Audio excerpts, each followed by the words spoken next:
Hello, I'm the honest guide from Prague, and today I'll take you on a walk that if you are about to visit the city of Prague as a tourist, most likely you will walk as well. It's from the Powder Tower or Powder Gate, and it goes along. It's a pedestrian zone across the bridge up to the castle. And there's many venues, many places, and I'd like to pinpoint you those that from a local's perspective I like to visit and go to.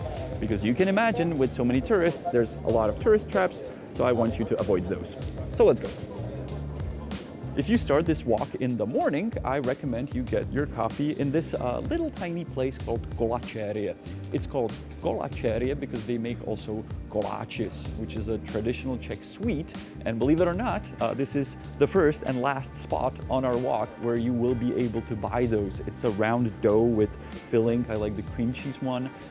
They're absolutely genius. You will see a lot of other sweets along the way, but not kolache, which is what our grandmas used to make.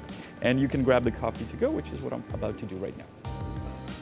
And if you prefer to sit down with your coffee and maybe have something else with it, I recommend that coffee place up there. It's a Cubist building, and therefore the coffee place is in Cubist design and style. It's called Grand Café Orient, and the house is called by the Black Madonna. Lovely place with a lovely little balcony that, as you can see right now, is quite empty, so recommend to visit. There will be a lot of mini markets along the way where it will be tempting for you to buy something, but please keep in mind they're a special kind of mini markets. They're only aimed at tourists, and their prices from our perspective are ridiculous. I understand that you may be from a Western country, so paying €3 for water may be normal, but for us it is a lot. So rather go to this store where suddenly the water is 80 euro cents. 0.8 euros. And it's called Žabka. And just so you understand, even from locals' perspective, there are cheaper stores than this one. Some locals would say it's expensive, but here on the street, it's the cheapest store. The inner blocks and passages of houses quite often hide something nice. So I'll show you one place here. I think this would fit into the definition of a hidden gem. This is a coffee place attached to a theater. The theater is called Divadlo v Celetné, theater on Celetná Street. And the coffee place is lovely. It's not only open when there's a play, but throughout the entire day, and I love to sit here on this little terrace. From a tourist perspective, they believe that they're in the heart of the touristic center. From a student local's perspective, they know they're in the heart of their university. All the buildings around me are attached to Charles University. That's why you see a lot of students running in and out. And one of the buildings you can visit as well, which is this bookshop, knihkupectví Karolinum, Charles University Bookshop. And they have many books in English, many books about Prague, and it's a lovely place. First food tip along the way is pasta Fresca. Tiny little door, no garden, no patio. It looks like it's a small, narrow hallway. It is not. It has a huge underground, a beautiful cellar turned into a restaurant that serves, according to some, the best pasta in Prague. They do have a lunch menu, a selection from 2 meals. I was recently there with my mom and she absolutely loved it. Despite the length and long video, I will give you a short, quick tour to the square that we're on. It is the Old Town Square, not the largest in the city, but the largest in the old city of Prague, with a couple churches on it, the one being the one behind me, Týn, and you can enter for free if you happen to be here between 10 and 12 and 3 and 5, which we're not, but we have this footage from the church, hopefully. Then as we move around the square, one of the places, restaurants that we can actually recommend for you to sit and have a beer and lunch, because otherwise they're quite expensive, is the one over there in the corner. It is called Mincovna, Restaurace Mincovna. Good place, definitely recommend. Another church is over there. It's Saint Nicholas, and as Týn, just as well, the entrance is for free, so we can recommend. Now, as we move towards the astronomical clock, which is this tower, a tower of the old city hall, I've noticed something interesting about it lately, and that is that people come here on every hour to watch the show, which is wooden apostles that turn on every hour and show themselves in the windows. And it's something I've seen many times, but I never noticed that many tourists are standing in an angle where they cannot see it. So they're only looking at the clock where nothing really happens on the clock, therefore they are disappointed. I have this footage from it and these pictures where people are waiting for what's gonna happen, but they're in an angle where they cannot see it. So it seemed funny to me. The clock itself is amazing. It is quite lengthy and hard to explain how it works, but we have a video where I try to explain it. Do watch it, because when you understand how the clock works, it becomes interesting not only on every hour on the show, but it becomes interesting any minute, any second you look at it. Trust me, I've lived in Prague my entire life. I didn't know how the clock works. Since I know it, I admire it much more. There is a new addition to the square. It is facing the astronomical clock, and it is this restaurant that is called 420, which is also the country code for Czech Republic if you're calling us. And that's not the special part about it. The special part is the interior and the food. It is breathtaking. Literally. We were there with Honza on the day of opening. We had a beer, and then I went there with my family for dinner. Reservation recommended, and I'm pretty sure that after seeing these images, you will love it. If not for the restaurant or for the food, you can actually go downstairs to their Gothical cellars, where you can just grab a coffee or some snacks, or you can sit outside on the garden where you can have some food as well. Now, the 420 restaurant is good, but it is pricey. So if you want to be more on a budget, there is a great restaurant right behind Honza, and it's called Las Adelitas Restaurante Mexicano. It's super hidden in this house. It's right below us in a Gothical cellar. Highly recommend for lunch. Now, even when there are places, venues, stores, restaurants that I'm not gonna show you, I still think there are things you can see and admire on the street, not this touristy bullshit around me. But if you look above that, the houses always have their symbol or sign.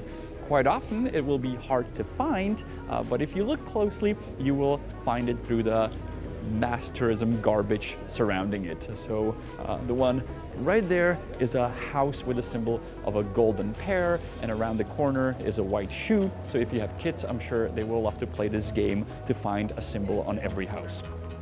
Yet another venue that is attached to a theater, in this case to a theater and an art school. This is Kafe DAMU. DAMU is the name of the faculty of the school, and it is like a small island of normal life in this Disney world of tourism. So that's the place where you see students or me hanging around, sitting on the bench with a beer. They used to have signs with the sweet pastry for tourists crossed over, so tourists wouldn't buy it across the street and go sit with it there.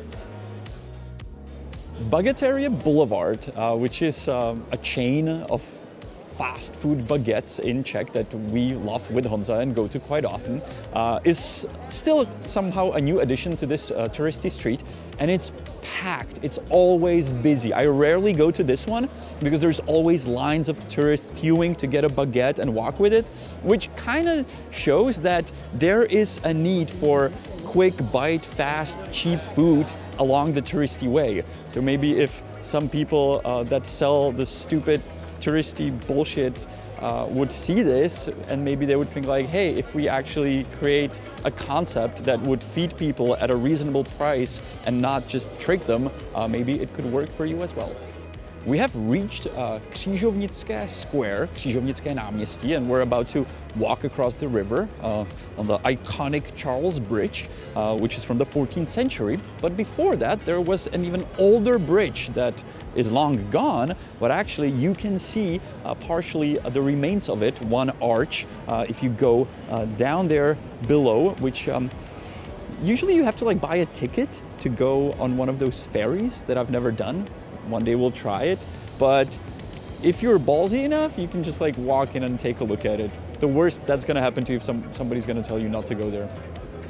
The path, the walk we're walking is called the Royal Way because new kings would take this path to be crowned.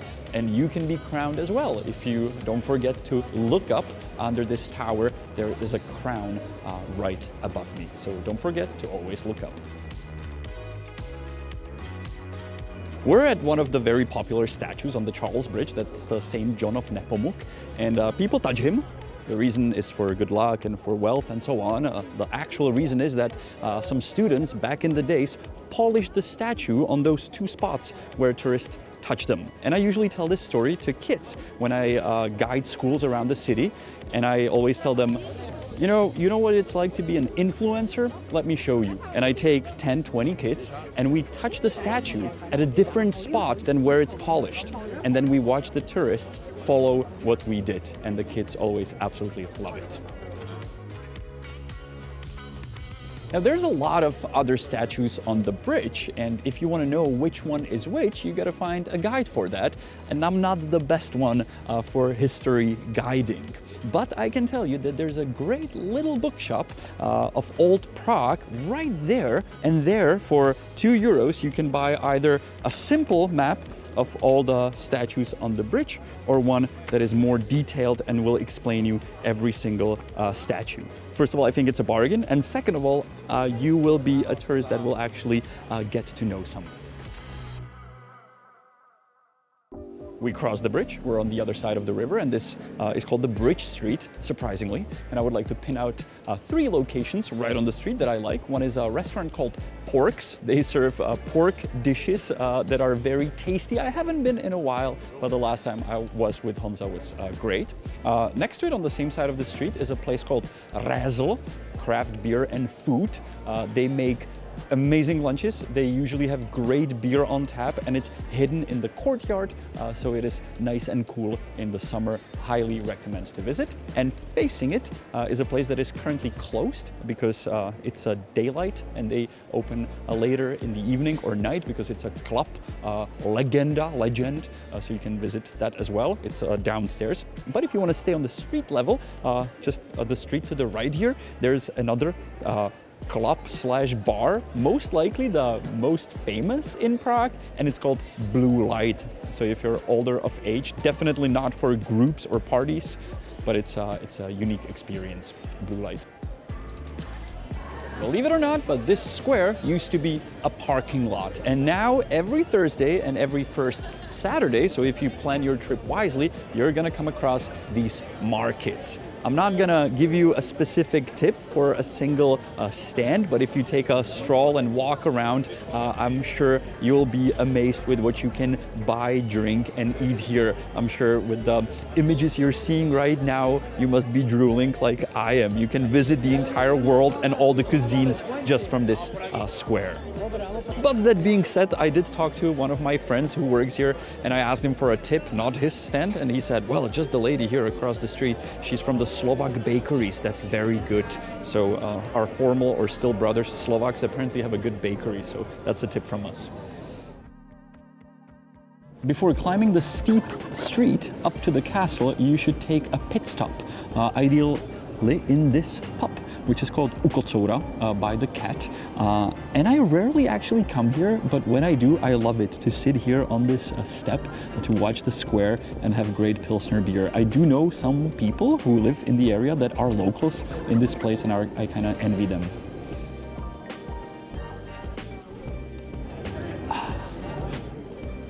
If you prefer coffee over beer, then your pit stop on the way up should be this place right here. It's called Café hrnky, which means coffee and mugs, and it's one of the most beautiful places I know in Prague. This place is a true gem and true paradise on the Nerudova street that goes up to the castle. The reason it's called coffee and mugs is because not only you can get a coffee, but you can make your own mug, as we were just shown by 2 girls. It happens up there on the other floor. I've actually never done it. I'm not that into mugs. I'm more into coffee. And this backyard, this entire space here is really something.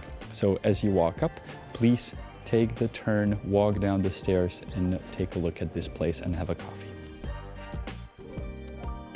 There are a few requests that repeat when people send us messages, and one of them is from vegans. They always go, guys, show us vegan restaurants in Prague. And we're always like, we did. Here, right here. Vegans restaurant in Nerudova with the most amazing little terrace view. So we featured it multiple times, but I guess we have to remind you of that. So if you're a vegan, or if you're not, this is a great, great restaurant.